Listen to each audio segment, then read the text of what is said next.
ਹੁਣ ਕਚਹਿਰੀ ਤੋਂ ਬਾਹਰ ਤੋਰਦੇ ਹਾਂ ਇੱਕ ਵਕੀਲ ਨੂੰ ਦੁੱਖ ਬਹੁਤ ਹੁੰਦਾ ਹੈ। ਵਕੀਲ ਸਾਹਿਬ ਤਾਂ ਰਹਿੰਦੇ ਹੀ ਨੇ, ਪਰ ਵਕੀਲ ਸਾਹਿਬ ਦੀ ਜਿਹੜੀ ਸਟਰਗਲ ਹੈ ਨਾ, ਉਹ ਕਿਸੇ ਨੂੰ ਨਹੀਂ ਦਿਖਦੀ। ਕਈ ਸਾਲ ਲੱਗ ਜਾਂਦੇ ਨੇ, ਹਿੰਮਤ ਵੱਜਦੀ ਵੀ ਹੈ ਤੇ ਟੁੱਟਦੀ ਵੀ ਹੈ, ਪਰ ਉਸ ਟੁੱਟੀ ਹਿੰਮਤ ਨੂੰ ਦੁਬਾਰਾ ਉਹਨਾਂ ਨੂੰ ਅੰਦਰੂਨੀ ਤੌਰ 'ਤੇ ਇਹ ਮਹਿਸੂਸ ਨਾ ਕਰਾਓ ਵੀ ਤੈਨੂੰ ਜ਼ਰੂਰਤ ਸੀਗੀ, ਮੈਂ ਮਦਦ ਕਰ ਰਿਹਾ, ਹੁਣ ਤੂੰ ਉਸ ਮਦਦ ਦਾ ਸਰਟੀਫਿਕੇਟ ਮੈਨੂੰ ਦੇ। ਫਰਜ਼ ਨਿਭਾਉਣ ਦੇ ਮੌਕੇ ਜਦ ਇੱਕ ਨਵਾਂ ਵਕੀਲ ਹੁੰਦਾ ਨਾ, ਉਹਨੂੰ ਬਹੁਤ ਘੱਟ ਮਿਲਦੇ ਨੇ। ਕਦੀ ਉਹਨੂੰ ਕੰਮ ਨਹੀਂ ਹੁੰਦਾ ਉਹਦੇ ਕੋਲ, ਜਾਂ ਜੱਜ ਇੱਕ ਸੁਣਨ ਨੂੰ, ਜਦ ਅਸੀਂ ਥੱਕਦੇ ਆ ਨਾ, ਤੇ ਕਾਮਯਾਬੀ ਕਿਤੇ ਨੇੜੇ ਹੀ ਪਈ ਹੁੰਦੀ ਹੈ।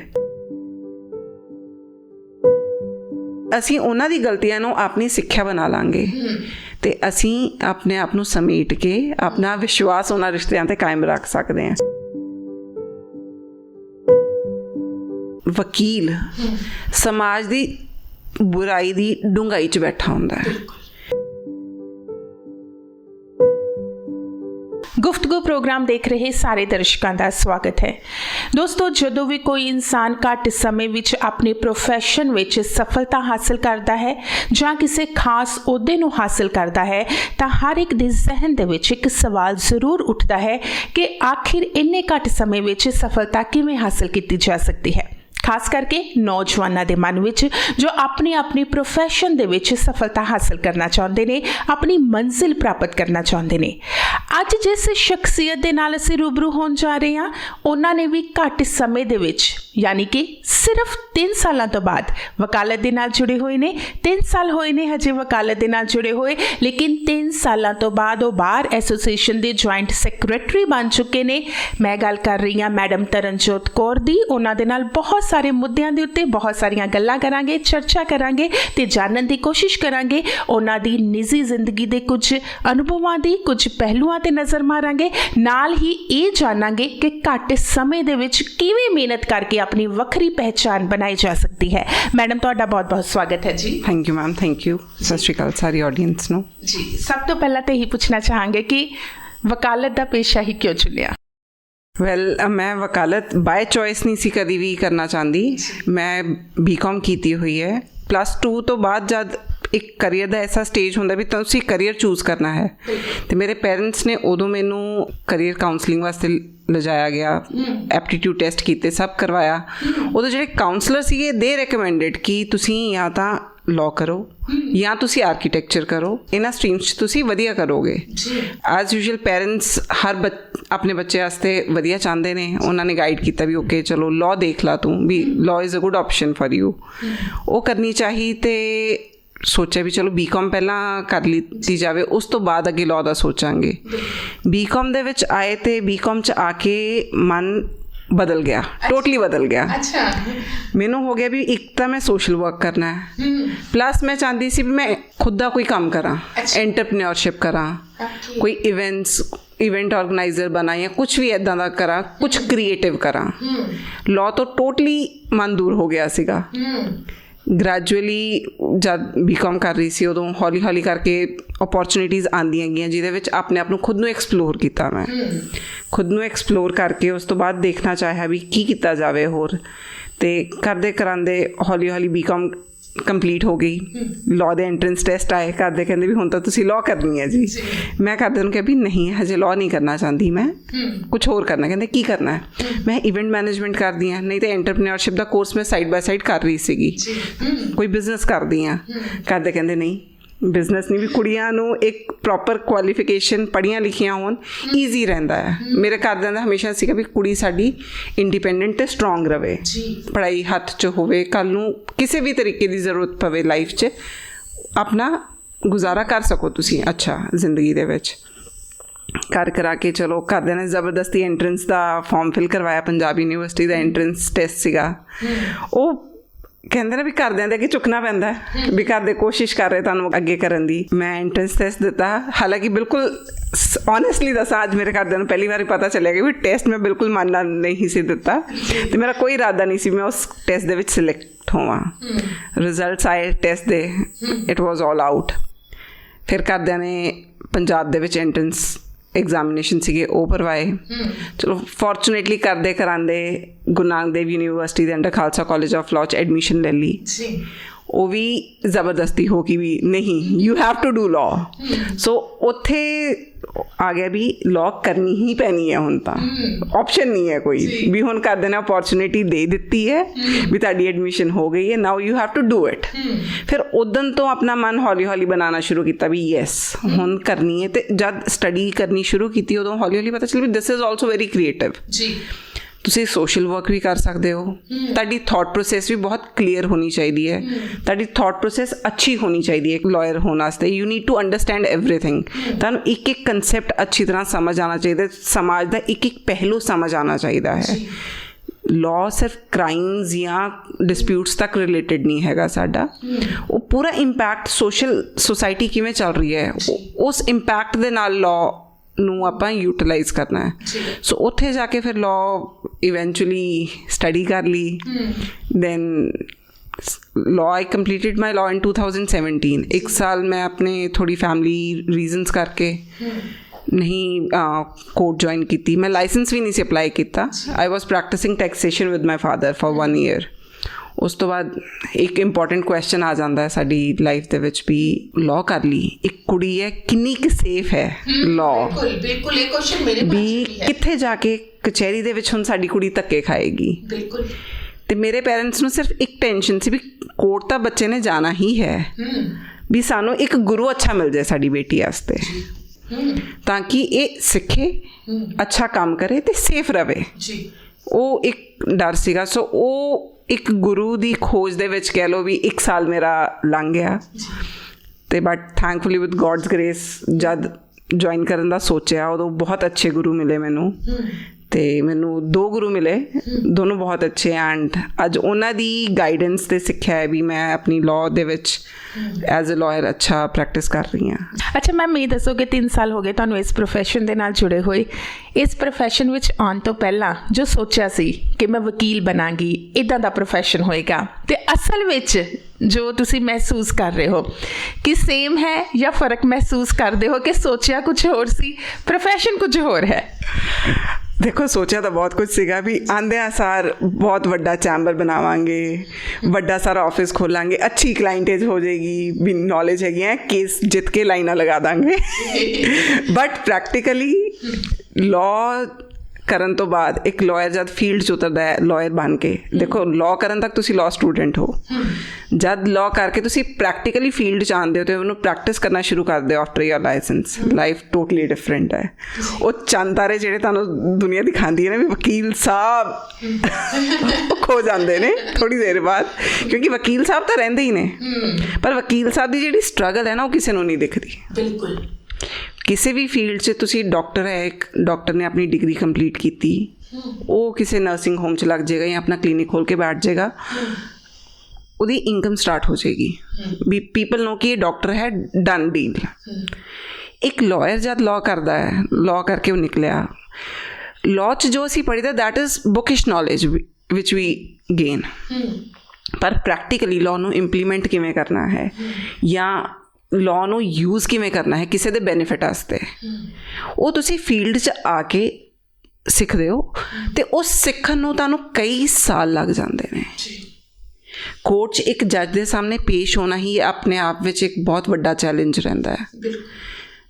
ਜੱਜ ਦੇ ਸਾਹਮਣੇ ਪੇਸ਼ ਹੋਣਾ, ਕਲਾਇੰਟ ਨੂੰ ਕਿਵੇਂ ਗੱਲ ਕਰਨੀ ਹੈ ਜਾਂ ਕੋਈ ਵੀ ਚੀਜ਼ ਭਾਵੇਂ ਤੁਸੀਂ ਉਹ ਪੜ੍ਹੀ ਹੋਈ ਹੈ ਬਟ ਉਹ ਕਿਵੇਂ ਯੂਜ਼ ਕਰਨੀ ਹੈ, ਉਹਨੂੰ ਇੰਪਲੀਮੈਂਟ ਕਿਵੇਂ ਕਰਨਾ ਕੋਰਟ ਦੇ ਵਿੱਚ, ਉਹ ਟੋਟਲ ਇੱਕ ਡਿਫਰੈਂਟ ਕੰਸੈਪਟ ਹੈ, ਉਹ ਟੋਟਲੀ ਇੱਕ ਡਿਫਰੈਂਟ ਪ੍ਰੈਕਟਿਸ ਹੈ ਜਿਹੜੀ ਤੁਸੀਂ ਹੌਲੀ ਹੌਲੀ ਸਿੱਖਦੇ ਹੋ ਅਤੇ ਉਹ ਹੌਲੀ ਹੌਲੀ ਕਈ ਸਾਲਾਂ ਤੱਕ ਹੌਲੀ ਹੌਲੀ ਜਾਂਦਾ ਹੈ। ਵੀ ਜਿਹੜੇ ਉਸ ਆਪਣੇ ਮਿੰਟਾਂ 'ਚ ਲਾਅ ਦਾ ਲਾਇਸੈਂਸ ਲੈਂਦੇ ਆ, ਚੈਂਬਰ ਖੜਾ ਕਰ ਦੇਵਾਂਗੇ, ਇਹ ਕਰ ਦੇਵਾਂਗੇ, ਉਹ ਕਰ ਦੇਵਾਂਗੇ, not that easy a task. ਸਬਰ ਬਹੁਤ ਚਾਹੀਦਾ ਇੱਕ ਲਾਇਰ ਨੂੰ, ਇੱਕ ਫਸਟ ਜਨਰੇਸ਼ਨ ਲਾਇਰ ਨੂੰ ਬਹੁਤ ਸਬਰ ਚਾਹੀਦਾ ਹੈ। ਕਈ ਸਾਲ ਲੱਗ ਜਾਂਦੇ ਨੇ, ਹਿੰਮਤ ਵੱਜਦੀ ਵੀ ਹੈ ਅਤੇ ਟੁੱਟਦੀ ਵੀ ਹੈ, ਪਰ ਉਸ ਟੁੱਟੀ ਹਿੰਮਤ ਨੂੰ ਦੁਬਾਰਾ ਖੜਾ ਕਰਨਾ ਇੱਕ ਲਾਇਰ ਦਾ ਕੰਮ ਹੈ, ਆਪਣੇ ਵਾਸਤੇ ਵੀ ਅਤੇ ਕਿਸੇ ਕਲਾਇੰਟ ਵਾਸਤੇ ਜਾਂ ਕਿਸੇ ਵੀ ਲਿਟੀਗੈਂਟ ਵਾਸਤੇ। ਉਹ ਟੁੱਟੀ ਹਿੰਮਤ ਖੜੀ ਕਰਨੀ ਉਹਨੇ ਆਪਣੇ ਵਾਸਤੇ ਵੀ ਖੜੀ ਕਰਨੀ ਹੈ ਅਤੇ ਬਾਕੀਆਂ ਵਾਸਤੇ ਵੀ ਖੜੀ ਕਰਨੀ ਹੈ ਤਾਂ ਕਿ ਉਹ ਸਭ ਸਿਮਟਿਆ ਰਵੇ ਤੇ ਸਟਰਗਲ ਜਿਹੜੀ ਹੈਗੀ ਹੈ ਉਹਨੂੰ ਕਵਰ ਕਰਕੇ, ਸਮਾਈਲ ਕਰਕੇ, ਕੌਨਫੀਡੈਂਸ ਦੇ ਨਾਲ ਸਿਰ ਉੱਚਾ ਕਰਕੇ ਉਹ ਸਟਰਗਲ ਕਵਰ ਕਰਨੀ ਪੈਂਦੀ ਹੈ ਆਪਾਂ ਨੂੰ। ਸਟਰਗਲ ਡੈਫੀਨੇਟਲੀ ਬਹੁਤ ਹੈ ਇਹ ਚੀਜ਼। ਮੈਮ, ਤੁਹਾਨੂੰ ਵਿਅਕਤੀਗਤ ਤੌਰ ਦੇ ਉੱਤੇ ਕਿਹੜੀਆਂ ਚੁਣੌਤੀਆਂ ਦਾ ਸਾਹਮਣਾ ਕਰਨਾ ਪਿਆ ਇਹਨਾਂ 3 ਸਾਲਾਂ ਦੇ ਵਿੱਚ? ਇਹਨਾਂ 3 ਸਾਲਾਂ 'ਚ ਜਦ ਮੈਂ ਜੁਆਇਨ ਕੀਤਾ ਸੀਗਾ, ਮੈਂ ਕਹੂੰਗੀ ਰੱਬ ਦੀ ਮਿਹਰ ਰਹੀ ਹੈ ਵੀ ਮੈਨੂੰ ਗੁਰੂ ਬਹੁਤ ਅੱਛੇ ਮਿਲੇ ਨੇ। ਬਹੁਤ ਸਾਡੇ ਸਾਥੀ ਐਸੇ ਆਉਂਦੇ ਨੇ ਜਿਨ੍ਹਾਂ ਨੂੰ ਇੱਕ ਸਹੀ ਗੁਰੂ ਮਿਲਣਾ, ਜਿਨ੍ਹਾਂ ਤੋਂ ਉਹ ਸਿੱਖ ਸਕਣ, ਜਿਨ੍ਹਾਂ ਨਾਲ ਉਹ ਕੋਈ ਗੱਲਾਂ ਸਾਂਝੀਆਂ ਕਰ ਸਕਣ, ਉਹ ਬਹੁਤ ਘੱਟ ਮਿਲਦੇ ਨੇ। ਪਰ ਮੇਰੇ ਗੁਰੂ ਐਸੇ ਰਹੇ ਨੇ ਬਈ ਉਹਨਾਂ ਨੇ ਮੇਰੇ 'ਤੇ ਪੂਰਾ ਕੌਨਫੀਡੈਂਸ ਸ਼ੋ ਕੀਤਾ, ਉਹਨਾਂ ਨੇ ਮੈਨੂੰ ਪੂਰਾ ਸਿਖਾਇਆ। ਇਨੀਸ਼ੀਅਲੀ ਇੱਕ ਮੈਂ ਕਿੱਸਾ ਸ਼ੇਅਰ ਕਰੂੰਗੀ, ਨਵੇਂ ਹੀ ਸੀਗੀ, 2-3 ਮਹੀਨੇ ਹੋਏ ਹੋਣਗੇ। ਵਕੀਲ ਨਵਾਂ ਨਾ ਜ਼ਿਆਦਾ ਪਤਾ ਨਹੀਂ ਹੁੰਦਾ ਕੋਰਟ ਦਾ। ਮੈਂ ਕੋਰਟ 'ਚ ਕਿਸੇ ਜੱਜ ਸਾਹਿਬ ਦੇ ਸਾਹਮਣੇ ਪੇਸ਼ ਹੋਈ ਅਤੇ ਮੈਨੂੰ ਸੀਨੀਅਰ ਨੇ ਦੱਸਿਆ ਸੀ ਵੀ ਆਹ ਕੇਸ ਹੈ, ਪੂਰਾ ਸਮਝਾਇਆ ਹੋਇਆ ਸੀਗਾ। ਅਤੇ ਮੈਂ ਉਹ ਗੱਲ ਕਰਨ ਗਈ ਅਤੇ ਹੁਣ ਨਵੇਂ ਸੀਗੇ। ਇੱਕ ਹੁੰਦਾ ਵੀ ਸੀਨੀਅਰ ਨੇ ਜੋ ਸਿਖਾਇਆ ਹੈ ਵੀ ਸਾਡੇ ਪਾਰਟੀ ਦਾ ਨੁਕਸਾਨ ਨਹੀਂ ਹੋਣਾ ਚਾਹੀਦਾ, ਜੋ ਸਮਝਾਇਆ ਮੈਂ ਉਹ ਗੱਲ ਕੋਰਟ ਨੂੰ ਕਨਵੇ ਜ਼ਰੂਰ ਕਰਨੀ ਹੈ, ਸਮਝਾਉਣੀ ਜ਼ਰੂਰ ਹੈ। ਬਟ ਐਟ ਟਾਈਮਸ ਇਹ ਵੀ ਹੋ ਜਾਂਦਾ ਹੈ ਵੀ ਜੱਜ ਸਾਹਿਬ ਤੁਹਾਨੂੰ, ਕਿਉਂਕਿ ਤੁਸੀਂ ਜੂਨੀਅਰ ਹੋ ਹਜੇ ਜਾਂ ਨਵੇਂ ਹੋ, ਉਹ ਤੁਹਾਡੇ ਆਪੋਜ਼ਿਟ ਕੋਈ ਸੀਨੀਅਰ ਵਕੀਲ ਖੜਾ ਨਾ, ਤੁਹਾਨੂੰ ਸੁਣਨ 'ਚ ਇੰਟਰਸਟਿਡ ਹੀ ਨਹੀਂ ਹੁੰਦੇ ਵੀ ਮੈਡਮ ਚੁੱਪ ਰਹੋ, ਵਕੀਲ ਸਾਹਿਬ ਦੂਸਰੇ ਬੋਲ ਰਹੇ, ਤੁਹਾਡੀ ਵਾਰੀ ਨਹੀਂ ਆਏਗੀ। ਉਹ ਫਸਟ ਟਾਈਮ ਸੀਗੀ ਜਦ ਮੇਰੀ ਹਿੰਮਤ ਟੁੱਟੀ ਸੀਗੀ ਅਤੇ ਮੈਂ ਚੈਂਬਰ 'ਚ ਆ ਕੇ ਇਕੱਲੀ ਬੈਠੀ ਸੀ ਅਤੇ ਸਿਰ ਮੇਰਾ ਐਂ ਸੀਗਾ ਅਤੇ ਮੈਂ ਸੋਚ ਰਹੀ ਸੀ ਵੀ ਕਿਆ ਹੋਇਆ ਉੱਥੇ, ਵੀ ਕਿਆ ਜੱਜ ਨੇ ਮੈਨੂੰ ਵੈਲਿਊ ਨਹੀਂ ਕੀਤਾ ਐਜ਼ ਅ ਲਾਇਰ, ਵੀ ਉਹਨੇ ਮੈਨੂੰ ਸੁਣਨਾ ਕਿਉਂ ਨਹੀਂ ਚਾਹਿਆ। ਬਾਈ ਚਾਂਸ ਹੀ ਮੇਰੇ ਸੀਨੀਅਰ ਜਦ ਚੈਂਬਰ 'ਚ ਆਏ, ਉਹਨਾਂ ਨੇ ਦੇਖਿਆ ਵੀ ਅੱਛਾ ਸਮਥਿੰਗ ਹੈਜ਼ ਹੈਪਨਡ, ਵੀ ਐਨਰਜੀ ਲੋ ਲੱਗ ਰਹੀ ਹੈ ਬੱਚੇ ਦੀ। ਉਹਨਾਂ ਨੇ ਉਸੇ ਵੇਲੇ ਪੁੱਛਿਆ, ਨਹੀਂ ਤਾਂ ਇਗਨੋਰ ਕਰ ਸਕਦੇ ਸੀ ਉਹ ਵੀ ਕੋਈ ਨਹੀਂ। ਉਹਨਾਂ ਨੇ ਉਸੇ ਵੇਲੇ ਪੁੱਛਿਆ। ਮੈਂ ਜਦ ਉਹਨਾਂ ਨੂੰ ਸਾਰੀ ਗੱਲ ਦੱਸੀ, ਹੀ ਵਾਜ਼, ਉਹਨਾਂ ਨੂੰ ਪਤਾ ਆ, ਉਹਨਾਂ ਨੂੰ ਫੀਲਡ ਦਾ ਪਤਾ, ਉਹਨਾਂ ਨੂੰ ਜੱਜਿਸ ਦੇ ਨੇਚਰ ਦਾ ਪਤਾ ਆ। ਉਹ ਮੇਰੇ ਨਾਲ ਕੋਰਟ 'ਚ ਗਏ, ਜੱਜ ਸਾਹਿਬ ਨਾਲ ਗੱਲ ਕੀਤੀ ਵੀ ਜੱਜ ਸਾਹਿਬ ਬੱਚਾ ਆਇਆ ਸੀ ਤੁਹਾਡੇ ਕੋਲ, ਇੱਕ ਨਵਾਂ ਬੱਚਾ, ਤੁਸੀਂ ਉਹਨੂੰ ਸੁਣਨ ਦਾ ਵੀ ਕਸ਼ਟ ਨਹੀਂ ਕੀਤਾ। ਜੱਜ ਸਾਹਿਬ ਨੇ ਫਿਰ ਦੱਸਿਆ, ਕਹਿੰਦੇ ਵੀ ਮੈਂ ਆਰਡਰ ਤੁਹਾਡੇ ਫੇਵਰ ਦਾ ਹੀ ਕੀਤਾ ਆ, ਫਿਰ ਕਾਹਦੀ ਟੈਨਸ਼ਨ ਹੈ। ਬਟ ਮੇਰੇ ਸੀਨੀਅਰ ਨੇ ਕਿਹਾ, ਜੱਜ ਸਾਹਿਬ ਇੱਕ ਵਕੀਲ ਆਪਣੀ ਗੱਲ ਸਮਝਾਉਣ ਵਾਸਤੇ ਅਤੇ ਸੁਣਾਉਣ ਵਾਸਤੇ ਹੀ ਆਉਂਦਾ ਹੈ ਕੋਰਟ 'ਚ। ਜੇ ਤੁਸੀਂ ਨਹੀਂ ਸੁਣੋਗੇ, ਜਾਂ ਤਾਂ ਵਕੀਲ ਦਾ ਮੋਟੀਵੇਸ਼ਨ ਲੈਵਲ 0 ਹੁੰਦਾ ਆ, ਜਾਂ ਇੱਕ ਸੈਟਬੈਕ ਲੱਗਦਾ ਵੀ ਯਾਰ ਸਾਡੇ ਵਕੀਲ ਨੇ ਤਾਂ ਕੁਝ ਬੋਲਿਆ ਹੀ ਨਹੀਂ ਸੀ ਜੀ। ਬਟ ਮੇਰੇ ਵਾਸਤੇ ਉਸ ਟਾਈਮ ਉਹ ਦੋਨੋਂ ਗੱਲਾਂ ਨਹੀਂ ਸੀਗੀਆਂ। ਨਾ ਇੱਕ ਰਿਜ਼ਲਟ ਮੈਟਰ ਕਰਦਾ ਸੀਗਾ ਉਸ ਟਾਈਮ 'ਤੇ, ਕਿਉਂਕਿ ਭਾਵੇਂ ਉਹ ਰਿਜ਼ਲਟ ਫੇਵਰੇਬਲ ਸੀਗਾ, ਬਟ ਮੈਨੂੰ ਕੰਮ ਕਰਨ ਦਾ ਮੌਕਾ ਨਹੀਂ ਸੀ ਦਿੱਤਾ ਜੱਜ ਸਾਹਿਬ ਨੇ ਉਦੋਂ। ਸੋ ਉਸ ਮੌਕੇ 'ਤੇ ਜਿਹੜਾ ਮੇਰੇ ਸੀਨੀਅਰ ਨੇ ਇੱਕ ਸਟੈਂਡ ਲਿੱਤਾ ਮੇਰੇ ਵਾਸਤੇ ਵੀ ਜੱਜ ਸਾਹਿਬ ਕੋਈ ਵੀ ਵਕੀਲ ਆਇਆ ਤੁਸੀਂ ਉਹਨੂੰ ਸੁਣਨਾ ਹੈ, ਵੀ ਤੁਸੀਂ ਫੈਸਲਾ ਉਹੀ ਕਰਨਾ ਜੋ ਤੁਸੀਂ ਕਰਨਾ ਹੈ, ਪਰ ਦੋਨੋਂ ਪੱਖਾਂ ਨੂੰ ਸੁਣਨ ਤੋਂ ਬਾਅਦ ਜਦ ਇੱਕ ਫੈਸਲਾ ਦੋਗੇ ਤੇ ਪਾਰਟੀਜ਼ ਨੂੰ ਸੰਤੁਸ਼ਟੀ ਰਹਿੰਦੀ ਹੈ, ਵਕੀਲ ਨੂੰ ਵੀ ਸੰਤੁਸ਼ਟੀ ਰਹਿੰਦੀ ਹੈ ਵੀ ਮੈਂ ਆਪਣਾ ਕੰਮ ਕੀਤਾ, ਮੈਂ ਆਪਣਾ ਫਰਜ਼ ਨਿਭਾਇਆ। ਸੋ ਉਹ ਫਰਜ਼ ਨਿਭਾਉਣ ਦੇ ਮੌਕੇ ਜਦ ਇੱਕ ਨਵਾਂ ਵਕੀਲ ਹੁੰਦਾ ਨਾ, ਉਹਨੂੰ ਬਹੁਤ ਘੱਟ ਮਿਲਦੇ ਨੇ, ਕਦੀ ਉਹਨੂੰ ਕੰਮ ਨਹੀਂ ਹੁੰਦਾ ਉਹਦੇ ਕੋਲ। ਵੀ ਜਦ ਇੱਕ ਐਸਟੈਬਲਿਸ਼ਡ ਲਾਇਰ ਤੁਹਾਡੇ ਸਾਹਮਣੇ ਖੜਾ ਆ, ਆਪੋਜ਼ਿਟ ਖੜਾ ਆ, ਅਤੇ ਇੱਕ ਨਵਾਂ, ਉਹ ਇੱਕ ਵੈਲਿਊ ਦਾ ਜਿਹੜਾ ਫ਼ਰਕ ਪੈਂਦਾ ਨਾ, ਉਹ ਉਦੋਂ ਮੈਨੂੰ ਸਟਾਰਟਿੰਗ ਦੇ ਕੁਛ ਮਹੀਨਿਆਂ 'ਚ ਹੀ ਸਮਝ ਲੱਗ ਗਿਆ ਸੀ ਵੀ ਆਪਣੀ ਵੈਲਿਊ ਕੰਮ ਦੇ ਨਾਲ ਬਣਾਉਣੀ ਪਏਗੀ। ਵੀ ਭਾਵੇਂ ਅਸੀਂ ਐਸੋਸੀਏਟ ਹਾਂ ਜਾਂ ਨਵੇਂ ਇਨਟੂ ਦ ਫੀਲਡ ਹਾਂ, ਵੀ ਅਸੀਂ ਤਾਂ ਕੰਮ ਕਰਨ ਆਏ ਹਾਂ ਅਤੇ ਕੰਮ ਕਰਨਾ ਹੀ ਹੈ। ਪਰ ਇੱਦਾਂ ਨਹੀਂ ਚੱਲੇਗਾ ਵੀ ਜੱਜ ਸਾਹਿਬ ਵੀ ਸਾਨੂੰ ਇਗਨੋਰ ਕਰ ਦੇਣ। ਅਤੇ ਉਦੋਂ ਤੋਂ ਬਾਅਦ ਥੈਂਕਫੁਲੀ ਉਹ ਜੱਜ ਸਾਹਿਬ ਵੀ ਬਹੁਤ ਨਾਈਸ ਸੀਗੇ ਸਾਡੇ, ਅਤੇ ਉਹਨਾਂ ਨੇ ਵੀ ਅੱਗੇ ਤੋਂ ਇਹ ਖਿਆਲ ਰੱਖਿਆ ਵੀ ਕੋਈ ਵੀ ਹੈ, ਨਾਟ ਜਸਟ ਮੀ, ਕੋਈ ਵੀ ਵਕੀਲ ਆ ਰਹੇ ਨੇ, ਨਵੇਂ ਨੇ ਜਾਂ ਛੋਟੇ ਨੇ, ਭਾਵੇਂ ਉਹਨਾਂ ਨੂੰ ਛੋਟੀ ਗੱਲ ਕਹਿਣੀ ਹੈ, 2 ਸ਼ਬਦ ਹੀ ਕਹਿਣੇ ਆ, ਜ਼ਰੂਰ ਉਹਨੂੰ ਗੌਰ ਫਰਮਾਇਆ ਜਾਵੇ ਤਾਂ ਕਿ ਹਿੰਮਤ ਬਚੀ ਰਹਿੰਦੀ ਹੈ ਬੰਦੇ ਦੀ। ਕਿਉਂਕਿ ਇੱਕ ਨਵੇਂ ਵਕੀਲ ਵਾਸਤੇ ਹਿੰਮਤ ਬਣ ਕੇ ਰੱਖਣਾ ਬਹੁਤ ਵੱਡੀ ਗੱਲ ਹੈ, ਕਿਉਂਕਿ ਸੋਸ਼ਲੀ ਵੀ ਲੋਕੀ ਉਮੀਦ ਕਰਦੇ ਵੀ ਅੱਛਾ ਜੀ ਵਕੀਲ ਬਣ ਗਿਆ, ਲੋਕਾਂ ਤੋਂ ਲੈ ਰਹੀ ਹੈ। ਕਿਸੇ ਨੂੰ ਇਹ ਨਹੀਂ ਪਤਾ ਵੀ ਕਿੰਨੇ ਸਾਲ ਫ੍ਰੀ ਕੰਮ ਕਰਨਾ ਪੈਂਦਾ। ਫ੍ਰੀ ਕੰਮ ਕਰਨ ਵਾਸਤੇ ਵੀ ਤਰਸਦੇ ਨੇ ਲੋਕੀ ਸਟਾਰਟਿੰਗ 'ਚ, ਵੀ ਸਾਨੂੰ ਇੱਕ ਮੌਕਾ ਮਿਲਿਆ ਸੀ ਉਹ ਕੇਸ ਕਰਕੇ ਵਿਖਾਈਏ ਵਧੀਆ। ਪਰ ਮੇਰੇ ਸੀਨੀਅਰ ਨੇ, ਮੇਰੇ ਗੁਰੂ ਜੀ ਨੇ ਇੰਨਾ ਕੁ ਮੈਨੂੰ ਅਪੋਰਚੁਨਿਟੀਜ਼ ਦਿੱਤੀਆਂ ਵੀ ਉਹਨਾਂ ਨੇ ਹਰ ਅੱਛੇ ਜਾਂ ਕੋਈ ਵੀ ਮੈਟਰ ਹੈ, ਉਹਨਾਂ ਨੇ ਕਦੀ ਇਹ ਨਹੀਂ ਕਿਹਾ ਵੀ ਤੂੰ ਇਹ ਕੰਮ ਨਹੀਂ ਕਰਨਾ। ਉਹਨਾਂ ਨੇ ਹਮੇਸ਼ਾ ਇਹ ਕਿਹਾ ਵੀ ਬੇਟਾ ਤੂੰ ਕਰ ਸਕਦੀ, ਤੂੰ ਜਾ ਤੇ ਕਰ, ਜੇ ਕੁਝ ਹੋਏਗਾ ਮੈਂ ਖੜਾ ਆ, ਮੈਂ ਦੇਖ ਲੂੰਗਾ।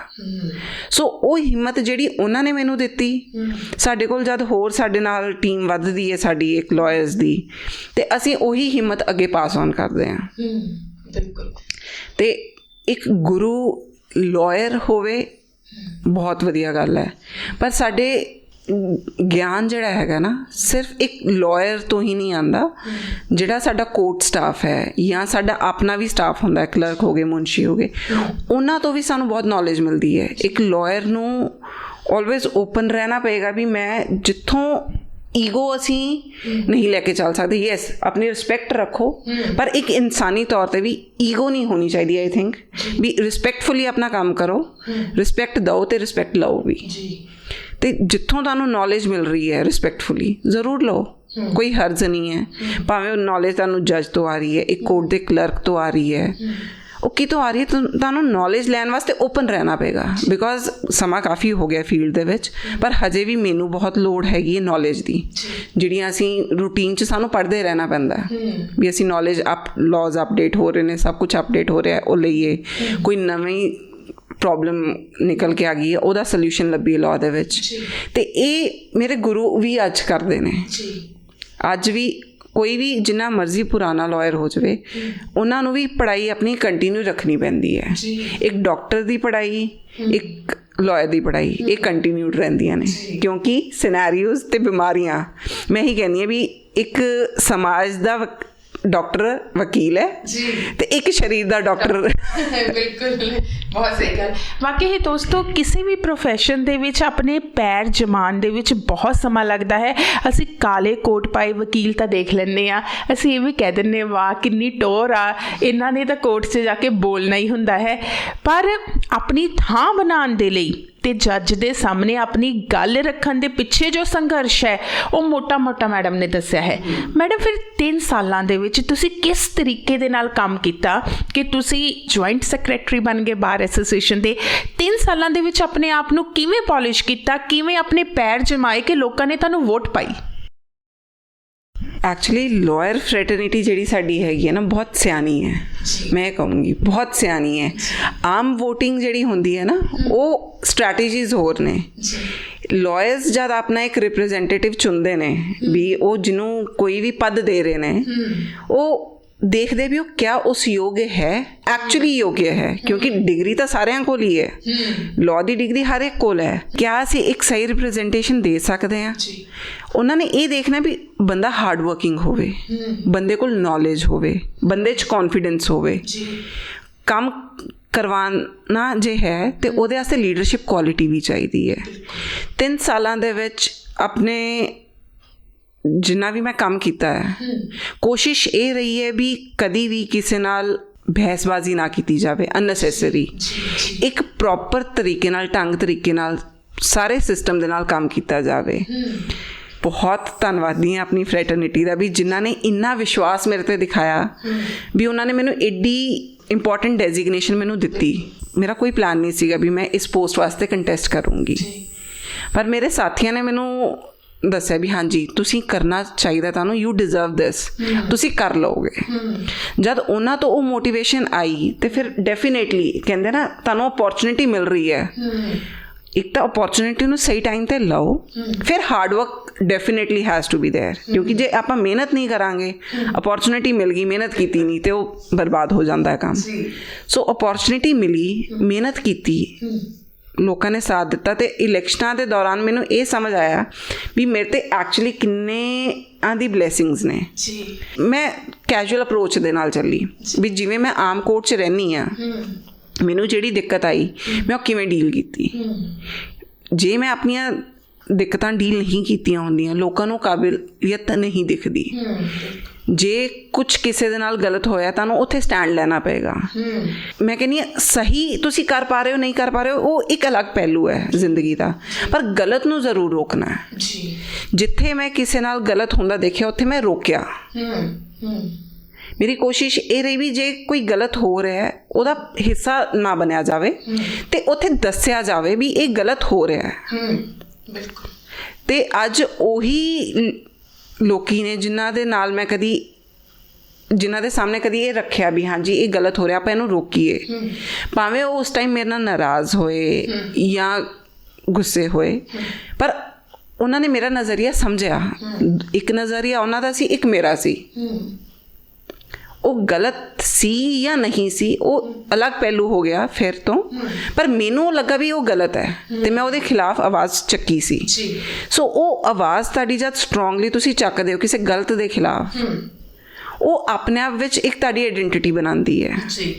ਉਹ ਦੱਸਦੀ ਹੈ ਲੋਕਾਂ ਨੂੰ ਵੀ ਜੇ ਤੁਹਾਡੇ ਨਾਲ ਵੀ ਗਲਤ ਹੋਏਗਾ ਤਾਂ ਵੀ ਮੈਂ ਚੁੱਪ ਨਹੀਂ ਰਹੂੰਗੀ। ਬਿਲਕੁਲ, ਬਹੁਤ ਅੱਛੀ ਗੱਲ। ਵੀ ਜ਼ਰੂਰੀ ਨਹੀਂ ਵੀ ਗਲਤ ਮੇਰੇ ਨਾਲ ਹੋ ਰਿਹਾ ਮੈਂ ਤਾਂ ਬੋਲੂੰਗੀ, ਕਿਸੇ ਹੋਰ ਦੇ ਨਾਲ ਵੀ ਗਲਤ ਹੋ ਰਿਹਾ ਭਾਵੇਂ ਉਹ ਬੰਦਾ ਭੁੱਲ ਜਾਵੇ ਵੀ ਤੁਸੀਂ ਉਹਦੇ ਵਾਸਤੇ ਕਦੀ ਸਟੈਂਡ ਲਿੱਤਾ ਆ, ਪਰ ਜੇ ਤੁਸੀਂ ਉਸ ਗਲਤ ਨੂੰ ਰੋਕਿਆ, ਲੋਕੀ ਯਾਦ ਰੱਖਦੇ ਨੇ। ਲੋਕਾਂ ਦੀ ਮੈਮਰੀ ਇੰਨੀ ਵੀਕ ਨਹੀਂ ਹੈ ਤੇ ਵਕੀਲਾਂ ਦੀ ਤਾਂ ਵੈਸੇ ਹੀ ਵੀਕ ਨਹੀਂ ਹੈ। ਵਕੀਲ ਤਾਂ ਵੈਸੇ ਹੀ ਬਹੁਤ ਸ਼ਾਰਪ ਐਂਡ ਸਟਰੋਂਗ ਮੈਮਰੀ ਰੱਖਦੇ ਨੇ, ਦੇ ਨੈਵਰ ਫੋਰਗੇਟ ਐਨੀਥਿੰਗ।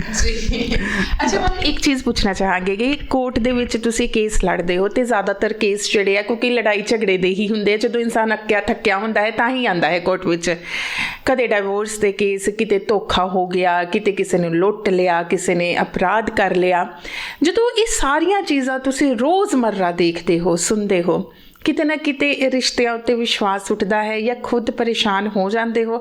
ਫਿਰ ਉਸ ਸਿਚੁਏਸ਼ਨ ਦੇ ਵਿੱਚ ਆਪਣੇ ਆਪ ਨੂੰ ਸਟੇਬਲ ਕਿੱਦਾਂ ਰੱਖਦੇ ਹੋ ਕਿ ਇਹਨਾਂ ਸਾਰੀਆਂ ਚੀਜ਼ਾਂ ਦਾ ਇਫੈਕਟ ਤੁਹਾਡੀ ਸਾਈਕੋਲੋਜੀ ਉੱਤੇ ਜਾਂ ਤੁਹਾਡੀ ਮਾਨਸਿਕ ਸਥਿਤੀ ਉੱਤੇ ਨਾ ਪਵੇ?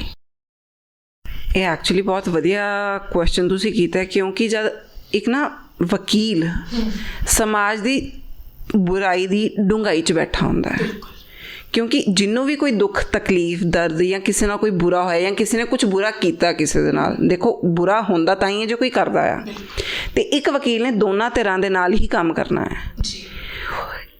ਕਿਤੇ ਵਕੀਲ ਦਾ ਆਪਣਾ ਮਨ ਗਵਾਰਾ ਕਰਦਾ ਕਿਸੇ ਚੀਜ਼ ਨੂੰ, ਕਿਤੇ ਨਹੀਂ ਵੀ ਕਰਦਾ, ਤੇ ਉਹ ਸ਼ਾਇਦ ਉਸ ਟਾਈਮ 'ਤੇ ਵਕੀਲ ਕੇਸ ਨੂੰ ਇਨਕਾਰ ਵੀ ਕਰ ਦਿੰਦਾ ਵੀ ਮੈਂ ਇਹ ਕੇਸ ਨਹੀਂ ਕਰ ਸਕਦਾ ਕਿਉਂਕਿ ਮੇਰਾ ਮਨ ਗਵਾਰਾ ਨਹੀਂ ਦੇ ਰਿਹਾ ਇਸ ਚੀਜ਼ ਨੂੰ।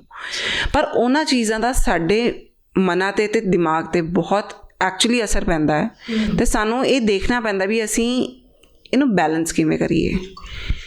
ਤੁਸੀਂ ਪੁੱਛਿਆ ਵੀ ਰਿਸ਼ਤਿਆਂ ਤੋਂ ਵਿਸ਼ਵਾਸ ਉੱਠਦਾ ਹੈ, ਡਗਮਗਾਉਂਦਾ ਹੈ, ਪਰ ਉਹ ਫਿਰ ਇੱਕ ਸਿੱਖਿਆ ਵੀ ਹੁੰਦੀ ਹੈ। ਉਹ ਇੱਕ ਸਿੱਖਿਆ ਵੀ ਹੁੰਦੀ ਹੈ ਵੀ ਜੇ ਆਹ ਗਲਤ ਹੋਇਆ ਤੇ ਇਹ ਕਿਉਂ ਹੋ ਗਿਆ। ਜੇ ਕਿਸੇ ਰਿਸ਼ਤੇ 'ਚ ਆਹ ਗਲਤੀ ਹੋਈ ਹੈ ਜਾਂ ਕੋਈ ਰਿਸ਼ਤਾ ਟੁੱਟ ਰਿਹਾ, ਜੇ ਆਪਾਂ ਡਿਵੋਰਸ ਦੀ ਗੱਲ ਕਰੀਏ, ਦੋ ਤਰ੍ਹਾਂ ਨੇ, ਹਰੇਕ ਨੇ ਹਰ ਕੋਈ ਆਪਣਾ ਚੰਗਿਆਈ ਹੀ ਦੱਸਦਾ ਹੈ। ਪਾਰਟੀ ਹਮੇਸ਼ਾ ਆਪਣੀ ਚੰਗਿਆਈ ਦੱਸਦੀ ਹੈ, ਗਲਤੀ ਨਹੀਂ ਦੱਸਦੀ। ਪਰ ਗੱਲ ਕਰਦੇ ਕਰਦੇ ਸਾਨੂੰ ਇਹ ਪਤਾ ਚੱਲ ਜਾਂਦਾ ਵੀ ਕਿੱਥੇ ਕਿਹਦੇ ਵੱਲੋਂ ਕਿੰਨੀ ਕੁ ਗਲਤੀ ਹੋਈ, ਅਤੇ ਜੇ ਅਸੀਂ ਉਹਨਾਂ ਦੀ ਗਲਤੀਆਂ ਨੂੰ ਆਪਣੀ ਸਿੱਖਿਆ ਬਣਾ ਲਾਂਗੇ ਤੇ ਅਸੀਂ ਆਪਣੇ ਆਪ ਨੂੰ ਸਮੇਟ ਕੇ ਆਪਣਾ ਵਿਸ਼ਵਾਸ ਉਹਨਾਂ ਰਿਸ਼ਤਿਆਂ 'ਤੇ ਕਾਇਮ ਰੱਖ ਸਕਦੇ ਹਾਂ, ਕਿਉਂਕਿ ਅਸੀਂ ਉਹਨਾਂ ਦੀ ਗਲਤੀ ਤੋਂ ਸਿੱਖ ਲਿਆ ਵੀ ਜੇ ਇੱਕ ਲੇਡੀ ਨੇ ਆਹ ਗਲਤੀ ਕੀਤੀ ਇਸ ਰਿਲੇਸ਼ਨਸ਼ਿਪ 'ਚ ਤੇ ਮੈਂ ਬੀਇੰਗ ਅ ਲੇਡੀ ਉਹ ਗਲਤੀ ਅਵੋਇਡ ਕਰਨੀ ਹੈ। ਐਂਡ ਇੱਕ ਚੀਜ਼ ਹੋਰ ਹੈ ਵੀ ਕਿਸੇ ਵੀ ਰਿਲੇਸ਼ਨਸ਼ਿਪ 'ਚ ਜਾਂ ਕੋਈ ਵੀ ਸਿਨੈਰੀਓ 'ਚ ਜੇ ਇੱਕ ਗਲਤੀ ਹੋਈ ਹੈ, ਸੌਰੀ ਮੰਗਣ ਦੇ ਨਾਲ ਛੋਟੇ ਨਹੀਂ ਹੋ ਜਾਵਾਂਗੇ। ਇਹ ਯਾਦ ਰੱਖਣਾ ਪੈਂਦਾ ਹੈ, ਬਿਕੋਜ਼ ਮੈਂ ਬਹੁਤ ਮੈਟਰੀਮੋਨੀਅਲ ਕੇਸਿਸ ਦੇ ਵਿੱਚ ਇਹ ਦੇਖਦੀ ਹਾਂ ਵੀ ਕੁਝ ਗੱਲਾਂ ਜਾਂ ਕੁਝ ਕੇਸਿਸ ਸਿਰਫ ਇੱਕ ਗਲਤੀ ਸਵੀਕਾਰ ਕਰਨ ਦੇ ਨਾਲ ਹੀ ਖਤਮ ਹੋ ਜਾਂਦੀਆਂ ਨੇ, ਕਿਉਂਕਿ ਮਨ 'ਚ ਗਿਲਾ ਕੀ ਹੁੰਦਾ ਵੀ ਇਹਨੇ ਗਲਤੀ ਕੀਤੀ ਤੇ ਇਹ ਅੱਗੋਂ ਆਕੜ ਰਹੀ ਹੈ ਜਾਂ ਆਕੜ ਰਿਹਾ ਹੈ, ਜਾਂ ਫਲਾਣੇ ਰਿਸ਼ਤੇਦਾਰ ਨੇ ਫਲਾਣੇ ਕਿਸੇ ਨੇ ਇੱਦਾਂ ਕੀਤਾ ਤੇ ਉਹ ਅੱਗੋਂ ਆਕੜ ਰਹੇ ਹੈ ਤੇ ਮੈਂ ਹੁਣ ਅੱਗੋਂ ਆਕੜ ਕੇ ਦਿਖਾਉਣਾ ਹੈ। ਅੱਖ ਦੇ ਬਦਲੇ ਅੱਖ ਨਹੀਂ ਹੈ ਜਵਾਬ। ਗਲਤੀ ਕਿਸੇ ਤੋਂ ਵੀ ਹੋਈ ਹੈ ਜਾਂ ਹੈ, ਪਹਿਲਾਂ ਤਾਂ ਉਹਨੂੰ ਅਹਿਸਾਸ ਕਰੋ, ਸਮਝਣ ਦੀ ਕੋਸ਼ਿਸ਼ ਕਰੋ ਵੀ ਗਲਤੀ ਐਕਚੁਅਲੀ ਹੋਈ ਹੈ। ਗਲਤੀ ਹੋਣ ਤੋਂ ਬਾਅਦ ਉਹਨੂੰ ਮੰਨਣਾ ਤੇ ਉਹਦੀ ਮਾਫੀ ਮੰਗਣਾ ਬਹੁਤ ਜ਼ਰੂਰੀ ਹੈ। ਸਾਡੀ ਸੋਸ਼ਲ ਪ੍ਰੋਬਲਮਸ ਜਿੰਨੀਆਂ ਹੈਗੀਆਂ ਨੇ ਅੱਧੀਆਂ ਤਾਂ ਇਸ ਚੀਜ਼ 'ਤੇ ਖਤਮ ਹੋ ਜਾਣਗੀਆਂ। ਅੱਜ ਕੱਲ੍ਹ ਜਿਵੇਂ ਐਜੂਕੇਸ਼ਨ ਵੱਧ ਰਹੀ ਹੈ, ਆਪਾਂ ਆਪਣੀ ਸੋਸਾਇਟੀ ਨਾ ਟ੍ਰੈਡੀਸ਼ਨਲ ਸੋਸਾਇਟੀ ਤੋਂ ਮਾਡਰਨ ਸੋਸਾਇਟੀ ਵੱਲ ਬਹੁਤ ਤੇਜ਼ੀ ਨਾਲ ਤੁਰ ਰਹੀ ਹੈ, ਅਤੇ ਉਹ ਬੈਲੈਂਸ ਇੱਕ ਬਣਾਉਣਾ ਡਿਫਿਕਲਟ ਹੋ ਰਿਹਾ ਆਪਣੀ ਸੋਸਾਇਟੀ ਵਾਸਤੇ। ਅਸੀਂ ਮਾਡਰਨ ਹੋਣੇ ਚਾਹੀਦੇ ਹਾਂ ਸੋਚ ਤੋਂ, ਖਿਆਲਾਂ ਤੋਂ, ਪਰ ਮਾਡਰਨ ਹੋਣ ਦਾ ਮਤਲਬ ਇਹ ਨਹੀਂ ਹੋ ਜਾਂਦਾ ਵੀ ਅਸੀਂ ਆਪਣੀਆਂ ਪਰੰਪਰਾਵਾਂ ਅਤੇ ਜਿਹੜੀਆਂ ਮੋਰਲ ਵੈਲਿਊਜ਼ ਜਾਂ ਐਥਿਕਸ ਨੇ ਉਹਨਾਂ ਨੂੰ ਤੋੜਦੀ ਹੈ ਜਾਂ ਪਿੱਛੇ ਛੱਡਦੀ ਹੈ।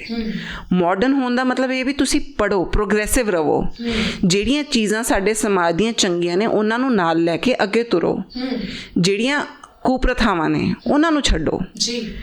ਉਹਦੇ ਵਿੱਚ ਮਾਡਰਨ ਸੋਚ ਦੇ ਵਿੱਚ ਕੀ ਆ ਗਿਆ ਵੀ ਇਕੁਅਲ ਪੜ੍ਹਾਈ ਦਾ ਮੌਕਾ ਦਿਓ, ਕੁੜੀਆਂ ਨੂੰ ਬੋਝ ਨਾ ਸਮਝੋ। ਪਰ ਇਹਦਾ ਮਤਲਬ ਇਹ ਨਹੀਂ ਹੈ ਵੀ ਜੇ ਕੁੜੀ ਬੋਝ ਨਹੀਂ ਹੈ ਤਾਂ ਮੁੰਡਾ ਬੋਝ ਹੋ ਗਿਆ ਜੀ। ਬਿਲਕੁਲ ਇਹ ਜ਼ਰੂਰੀ ਨਹੀਂ ਹੈ। ਇਹ ਸੋਚਣਾ ਪਏਗਾ ਜਦ ਅਸੀਂ ਮਾਡਰਨ ਸੋਸਾਇਟੀ ਵੱਲ ਤੁਰ ਰਹੇ ਹਾਂ ਨਾ, ਕੁੜੀ ਨੂੰ ਪੜ੍ਹਾ ਰਹੇ ਹਾਂ, ਸਭ ਕਰ ਰਹੇ ਹਾਂ, ਕੁੜੀ ਪੜ੍ਹ ਰਹੀ ਹੈ, ਜੌਬ ਵੀ ਜਾ ਰਹੀ ਹੈ, ਪਰ ਉਹ ਪੁਰਾਣੀ ਜ਼ਿੰਮੇਵਾਰੀ ਵੀ ਨਿਭਾ ਰਹੀ ਹੈ। ਉਹ ਘਰ ਵੀ ਸਾਂਭ ਰਹੀ ਹੈ, ਪੜ੍ਹਾਈ ਵੀ ਕਰ ਰਹੀ ਹੈ, ਜੌਬ ਵੀ ਕਰ ਰਹੀ ਹੈ, ਬੱਚੇ ਸਾਂਭ ਰਹੀ ਹੈ, ਜੋ ਵੀ ਬਾਕੀ ਰਿਸਪੋਂਸਿਬਿਲਿਟੀਜ਼। ਪਰ ਹੁਣ ਇੱਥੇ ਬੈਲੈਂਸ ਕਿੱਥੇ ਕਰਨਾ ਹੈ? ਹਸਬੈਂਡ ਪੜ੍ਹਿਆ, ਜੌਬ 'ਤੇ ਜਾ ਰਿਹਾ, ਉਹਨੂੰ ਵੀ ਘਰ ਦੀ ਰਿਸਪੋਂਸਿਬਿਲਿਟੀ ਸ਼ੇਅਰ ਕਰਨੀ ਚਾਹੀਦੀ ਹੈ। ਐਂਡ ਬਹੁਤ ਕਰ ਰਹੇ ਨੇ। ਆਈ ਵੁੱਡ ਸੇ ਕਿ ਅੱਜ ਦੀ ਸਮਾਜ ਦੇ ਵਿੱਚ ਬਹੁਤ ਸਾਰੇ ਹਸਬੈਂਡਸ ਜਾਂ ਮੇਲ ਮੈਂਬਰਸ ਆਫ ਦੀ ਫੈਮਿਲੀ ਬਹੁਤ ਸਪੋਰਟ ਕਰ ਰਹੇ ਨੇ, ਤਾਲਮੇਲ ਨਾਲ ਤੁਰ ਰਹੇ ਨੇ। ਪਰ ਜਿੱਥੇ ਕਿਤੇ ਕਿਸੇ ਦੀ ਕਮੀ ਪੈ ਜਾਵੇ, ਨੁਕਸ ਕੱਢਣ ਦੀ ਬਜਾਏ ਸੰਭਾਲ ਕੇ, ਸਾਥ ਦੇ ਕੇ ਉਹਨੂੰ ਬੈਲੈਂਸ ਕਰ ਲੈਣਾ ਚਾਹੀਦਾ ਹੈ। ਇਹ ਨਹੀਂ ਵੀ ਮੈਂ ਕਿਉਂ ਕਰਾਂ ਤੇ ਤੂੰ ਕਰ, ਜਾਂ ਤੂੰ ਨਹੀਂ ਕੀਤਾ ਤੇ ਮੈਂ ਨਹੀਂ ਕਰਨਾ। ਉਹ ਐਟੀਟਿਊਡ ਨਹੀਂ ਚਾਹੀਦਾ ਆਪਾਂ ਨੂੰ। ਉਹਨੂੰ ਥੋੜ੍ਹਾ ਜਿਹਾ ਪਿੱਛੇ ਰੱਖ ਕੇ ਇੱਕ ਬੈਲੈਂਸ ਬਣਾਉਣ ਦੀ ਕੋਸ਼ਿਸ਼ ਕਰੀਏ। ਬੈਲੈਂਸ ਬਣਾਉਂਦੇ ਬਣਾਉਂਦੇ ਕਦੀ ਇੱਕ ਪੱਲੜਾ ਭਾਰੀ ਹੋ ਜਾਂਦਾ, ਕਦੀ ਦੂਸਰਾ, ਪਰ ਉਹਨੂੰ ਬੈਲੈਂਸ ਕਰਨਾ ਹੀ ਸਾਡੀ ਸਮਾਜ ਦੇ ਵਿੱਚ ਇਸ ਟਾਈਮ ਜ਼ਰੂਰੀ ਹੈ। ਬਿਲਕੁਲ ਜੀ। ਮੈਮ, ਤੁਸੀਂ ਆਪਣੇ ਇਸ ਪੇਸ਼ੇ ਨੂੰ ਐਜ਼ ਏ ਪ੍ਰੋਫੈਸ਼ਨ ਹੀ ਰੱਖੋਗੇ ਜਾਂ ਇਸ ਪੇਸ਼ੇ ਦੇ ਨਾਲ ਤੁਸੀਂ ਸਮਾਜ ਵਿੱਚ ਕੋਈ ਸੁਧਾਰ ਕਰਨਾ ਚਾਹੁੰਦੇ ਹੋ ਜਾਂ ਸਮਾਜ ਸੇਵਾ ਕਰਨਾ ਚਾਹੁੰਦੇ ਹੋ? ਮੈਮ, ਸੋਸ਼ਲ ਸਰਵਿਸ, ਸਮਾਜ ਸੇਵਾ ਆਈ ਥਿੰਕ ਇੱਕ ਲਾਇਰ ਬਹੁਤ ਚੰਗੇ ਤਰੀਕੇ ਕਰ ਸਕਦਾ ਹੈ, ਕਿਉਂਕਿ ਕੋਈ ਵੀ ਦਿੱਕਤ ਜਦ ਸੋਸਾਇਟੀ 'ਚ ਉੱਭਰ ਰਹੀ ਹੁੰਦੀ ਹੈ, ਉਹ ਸਭ ਤੋਂ ਪਹਿਲਾਂ ਇੱਕ ਵਕੀਲ ਕੋਲ ਪਹੁੰਚਦੀ ਹੈ। ਬਿਲਕੁਲ। ਕੋਈ ਵੀ ਦਿੱਕਤ ਹੈ, ਬੇਸ਼ੱਕ ਕਿਸੇ ਵੀ ਤਰੀਕੇ ਦੀ, ਰਿਸ਼ਤਿਆਂ ਦੀ ਜਾਂ ਉੱਦਾਂ, ਉਹ ਇੱਕ ਵਕੀਲ ਜਦ ਸਮਾਜ ਸੇਵਾ ਉਹਦੀ ਕੰਟੀਨਿਊਡ ਰਹਿੰਦੀ ਹੈ ਜੇ ਉਹ ਕਰਨਾ ਕੌਨਸ਼ੀਅਸਲੀ ਕਰਨਾ ਚਾਹਵੇ। ਇੱਕ ਹੁੰਦਾ ਵੀ ਅਸੀਂ ਪੇਸ਼ੇ 'ਚ ਇੰਨਾ ਰੁੱਝ ਗਏ ਵੀ ਜੋ ਕਲਾਇੰਟ ਆਇਆ ਉਹਨੇ ਜੋ ਕਿਹਾ ਆਪਾਂ ਕਰ ਦਿੱਤਾ, ਸਹੀ ਗਲਤ ਕੁਛ ਨਹੀਂ।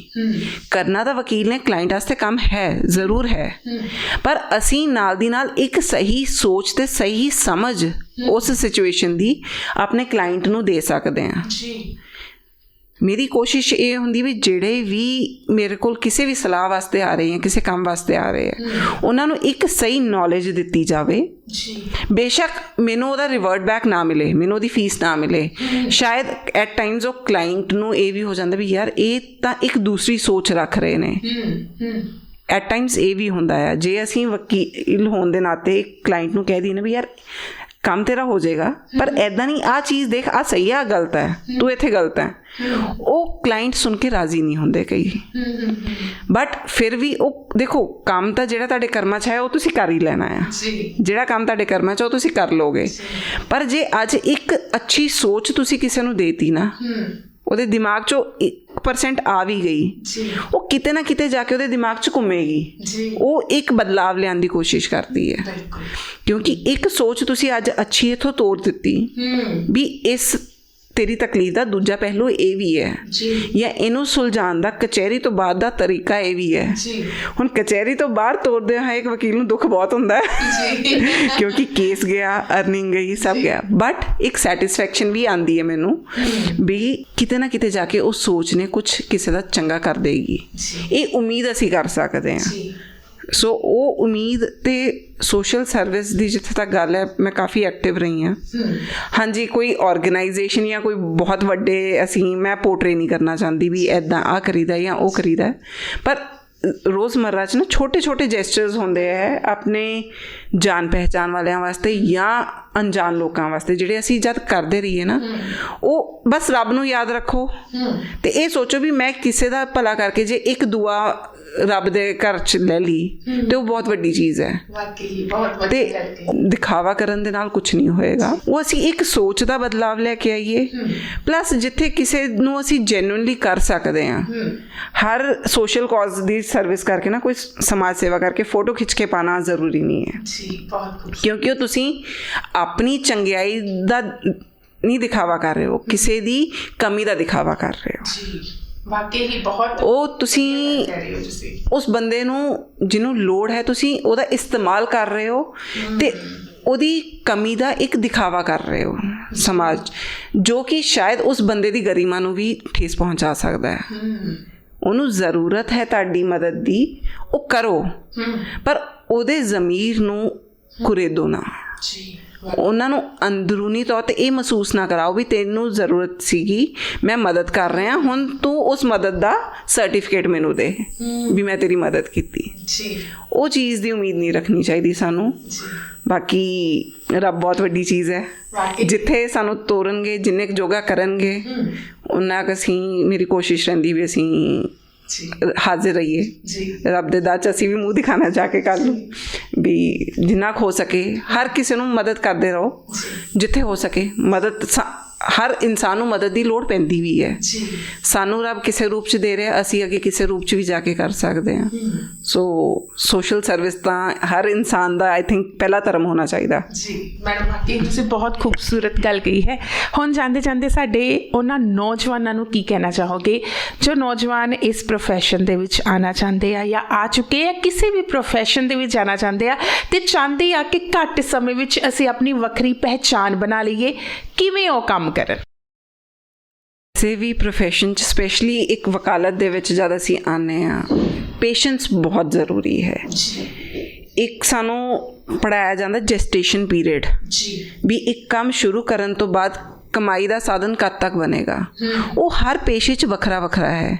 ਪਰ ਉਹ ਜੋ ਟਾਈਮ ਹੈ ਨਾ ਤੁਹਾਡਾ ਕੰਮ ਸ਼ੁਰੂ ਕਰਨ ਤੋਂ ਕਿਸੇ ਵੀ ਮੁਕਾਮ ਤੱਕ ਪਹੁੰਚਣ ਦਾ, ਉਸ ਦੇ ਵਿੱਚ ਤੁਹਾਡਾ ਬਹੁਤ ਮਿਹਨਤ ਲੱਗਦੀ ਹੈ ਤੇ ਉਸ ਮਿਹਨਤ ਤੋਂ ਸਾਨੂੰ ਡਰਨਾ ਨਹੀਂ ਚਾਹੀਦਾ। ਕਿਉਂਕਿ ਜੇ ਅਸੀਂ ਉਸ ਪੀਰੀਅਡ 'ਚ ਡਰ ਗਏ ਜਾਂ ਮਿਹਨਤ ਤੋਂ ਕੰਨੀ ਕਤਰਾ ਲਈ ਤੇ ਫਿਰ ਤੁਸੀਂ ਭਾਵੇਂ 10 ਸਾਲ ਲਗਾ ਲਓ, ਭਾਵੇਂ 20 ਲਗਾ ਲਓ, ਉਹ ਹਮੇਸ਼ਾ ਸਮੇਂ ਥੋੜਾ ਹੀ ਹੈ। ਆਪਣੀ ਹਿੰਮਤ ਇਕੱਠੀ ਕਰਕੇ ਮਿਹਨਤ ਕਰਦੇ ਜਾਓ, ਥਕੋ ਨਾ। ਕਿਉਂਕਿ ਐਟ ਟਾਈਮਸ ਮੈਂ ਖੁਦ ਮਹਿਸੂਸ ਕੀਤਾ ਹੈ ਵੀ ਜਦ ਅਸੀਂ ਥੱਕਦੇ ਆ ਨਾ ਤੇ ਕਾਮਯਾਬੀ ਕਿਤੇ ਨੇੜੇ ਹੀ ਪਈ ਹੁੰਦੀ ਹੈ। ਟਾਈਮ ਸਿਰ ਆਪਣੀ ਮਿਹਨਤ ਇਕੱਠੀ ਕਰ ਲਓ, ਫਿਰ ਤਾਂ ਕਾਮਯਾਬੀ ਤੁਹਾਨੂੰ ਮਿਲ ਜਾਏਗੀ। ਪਰ ਜੇ ਕਿਤੇ ਤੁਸੀਂ ਦੇਰ ਲਗਾਤੀ ਤੇ ਉਹ ਕਾਮਯਾਬੀ ਤੁਹਾਡੇ ਹੱਥੋਂ ਨਿਕਲ ਜਾਂਦੀ ਹੈ ਤੇ ਤੁਹਾਡਾ ਸਮੇਂ ਹੋਰ ਵੱਧ ਜਾਂਦਾ ਹੈ। ਸੋ ਹਾਰਡ ਵਰਕ ਡੈਫੀਨੇਟਲੀ ਸਭ ਇਹੀ ਕਹਿੰਦੇ ਹੈ, ਹਾਰਡ ਵਰਕ। ਤੇ ਮੈਂ ਖੁਦ ਐਕਸਪੀਰੀਅੰਸ ਕੀਤਾ ਵੀ hard work is the only key to success. ਤੇ ਪੇਸ਼ੈਂਸ ਨਾਲ ਬਹੁਤ ਜ਼ਰੂਰੀ ਹੈ। ਹਾਰਡ ਵਰਕ ਦੇ ਨਾਲ ਪੇਸ਼ੈਂਸ ਪਲੱਸ ਆਪਣੇ ਇਰਾਦੇ ਸਾਫ਼ ਰੱਖੋ ਤੇ ਕਾਮਯਾਬੀ ਤੁਹਾਨੂੰ ਜ਼ਰੂਰ ਮਿਲੇਗੀ। ਵਾਕਈ ਦੋਸਤੋ, ਅੱਜ ਦੀ ਗੁਫ਼ਤਗੂ ਵਿੱਚ ਬਹੁਤ ਕੁਝ ਸਿੱਖਣ ਨੂੰ ਮਿਲਿਆ ਹੈ। ਮੈਨੂੰ ਖੁਦ ਨੂੰ ਵੀ ਬਹੁਤ ਸਾਰੀਆਂ ਚੀਜ਼ਾਂ ਕਲੀਅਰ ਵੀ ਹੋਈਆਂ ਹੈ। ਪਹਿਲੀ ਗੱਲ ਤਾਂ ਇਹ ਕਿ ਹਰ ਇੱਕ ਸਫਲ ਇਨਸਾਨ ਦੇ ਪਿੱਛੇ ਤੇ ਹਰ ਇੱਕ ਪੇਸ਼ੇ ਦੇ ਵਿੱਚ ਸਟਰਗਲ ਜ਼ਰੂਰ ਹੁੰਦਾ ਹੈ, ਮਿਹਨਤ ਜ਼ਰੂਰ ਕਰਨੀ ਪੈਂਦੀ ਹੈ ਤੇ ਸਬਰ ਤੇ ਸੰਤੋਖ, ਇਹ ਦੋ ਚੀਜ਼ਾਂ ਨੇ ਜਿਨ੍ਹਾਂ ਨਾਲ ਤੁਸੀਂ ਆਪਣੀ ਜ਼ਿੰਦਗੀ ਦੇ ਵਿੱਚ ਆਪਣੇ ਸੁਪਨਿਆਂ ਨੂੰ ਪੂਰਾ ਕਰ ਸਕਦੇ ਹੋ। ਮੈਡਮ ਨੇ ਇਹ ਵੀ ਦੱਸਿਆ ਹੈ ਕਿ ਸਿਰਫ ਕਾਲੇ ਕੋਟ ਪਾਉਣ ਦੇ ਨਾਲ ਇਨਸਾਨ ਵਕੀਲ ਨਹੀਂ ਬਣ ਜਾਂਦਾ। ਅਸਲ ਵਿੱਚ ਵਕੀਲ ਬਣਨ ਦੇ ਲਈ ਬਹੁਤ ਜਜ਼ਬੇ ਦੀ ਲੋੜ ਹੁੰਦੀ ਹੈ, ਕਿਉਂਕਿ ਕੋਰਟ ਵਿੱਚ ਖੜ ਕੇ ਜੱਜ ਦੇ ਸਾਹਮਣੇ ਆਪਣੀ ਗੱਲ ਰੱਖਣ ਦੇ ਵਿੱਚ ਵੀ ਬਹੁਤ ਵੱਡਾ ਇੱਕ ਸਫ਼ਰ ਤੈਅ ਕਰਨਾ ਪੈਂਦਾ ਹੈ, ਕਿਉਂਕਿ ਉੱਥੇ ਸਿਰਫ ਗੱਲਾਂ ਨਹੀਂ ਕਰਨੀਆਂ ਹੁੰਦੀਆਂ, ਤਰਕ ਵੀ ਦੇਣਾ ਹੁੰਦਾ ਹੈ ਤੇ ਇਸ ਦੇ ਨਾਲ ਦੂਸਰਿਆਂ ਨੂੰ ਕਨਵਿੰਸ ਵੀ ਕਰਨਾ ਹੁੰਦਾ ਹੈ ਤੇ ਪੂਰੇ ਕੌਨਫੀਡੈਂਸ ਦੇ ਨਾਲ। ਤੇ ਵਕੀਲ ਆਪਣੇ ਲਈ, ਸਮਾਜ ਦੇ ਲਈ ਤੇ ਆਪਣੇ ਕਲਾਇੰਟ ਦੇ ਲਈ ਹਰ ਇੱਕ ਰਿਸਪੌਂਸਿਬਿਲਿਟੀ ਨੂੰ ਨਿਭਾਉਣ ਦੀ ਕੋਸ਼ਿਸ਼ ਕਰਦਾ ਹੈ। ਮੈਡਮ, ਤੁਸੀਂ ਸਾਨੂੰ ਆਪਣਾ ਸਮਾਂ ਦਿੱਤਾ, ਬਹੁਤ ਬਹੁਤ ਧੰਨਵਾਦ। Thank you so much ma'am. Thank you to all the audience. Thank you ma'am. ਅੱਜ ਦੇ ਇਸ ਵਿਸ਼ੇਸ਼ ਪ੍ਰੋਗਰਾਮ ਦੇ ਵਿੱਚ ਇੰਨਾ ਹੀ, ਫਿਰ ਮਿਲਾਂਗੇ। ਧੰਨਵਾਦ।